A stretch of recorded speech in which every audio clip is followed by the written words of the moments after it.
సునీత, చింతలపల్లి మా విలేజ్, ఎల్కతుర్తి మండలం, ఎల్కతుర్తి పిఎస్సి. మేము 26 సంవత్సరాల నుంచి ఆశా వర్కర్గా చేస్తున్నాము. ఎన్నో ప్రభుత్వాలు వస్తున్నాయి పోతున్నాయి, కానీ మమ్మల్ని ప్రభుత్వ ఉద్యోగులుగా గుర్తించడం లేదు.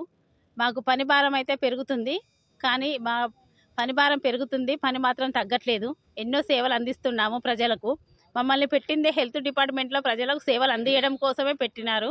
మరి సేవలు అందిస్తున్నప్పటికీ మమ్మల్ని ప్రభుత్వ ఉద్యోగులుగా గుర్తించాలి, ఫిక్స్డ్ వేతనం చేయాలి, మాకు పని భారము తగ్గించాలి, ఏఎన్సీ టార్గెట్లను తీసివేయాలి, లైఫ్ ఇన్సూరెన్స్ భద్రత కల్పించాలి.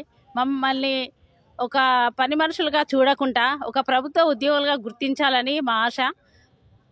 మాకు ఫిక్స్డ్ వేతనం 26,000 ఇస్తానని గత ప్రభుత్వం చెప్పింది. మరి ఇప్పుడు వచ్చిన కాంగ్రెస్ ప్రభుత్వం కూడా ఎన్నికల్లో అన్నారు కదా, మీ ఆశల కోరికలను తప్పకుండా నెరవేరుస్తాము, మీకు ఫిక్స్డ్ వేతనం 26,000 చేస్తాము, మిమ్మల్ని ప్రభుత్వ ఉద్యోగులుగా గుర్తిస్తాము, మీ ఇంట్లో ఎవరికైనా ప్రమాదవశాత్తు మీరు డ్యూటీకి వెళ్తూ వస్తుండగా ఏమైనా జరిగితే కనుక మేము ఒకరికి ఉద్యోగం ఇస్తాము, లైఫ్ ఇన్సూరెన్స్ భద్రత కూడా ఇస్తాము, అలాగే మీకు డెత్ కారణంగా కూడా మీ కుటుంబంలో ఇన్సూరెన్స్ కల్పిస్తాము అని చెప్పి ఉన్నారు.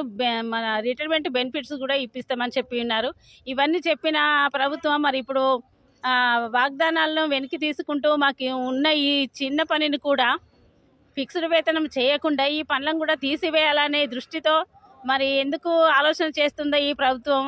ఇలానే చేస్తే కనుక ఇంతకంటే సమ్మెలు, ధర్నాలు మా ప్రాణాలకు తెగించైనా కానీ ఇంకా ఎక్కువ పోరాడుతూనే ఉంటామని ఈ సభాముఖంగా ఆశా వర్కర్లందరము ఈరోజు ఉదయం 5 గంటలకు మేము హైదరాబాద్కు కోటికి ధర్నాకు వెళ్తుండగా మమ్మల్ని 5 గంటలకు అరెస్టు చేసి ఎల్కతుర్తి పోలీస్ స్టేషన్లో ఉంచి ఉన్నారు అని తెలియజేస్తున్నాను.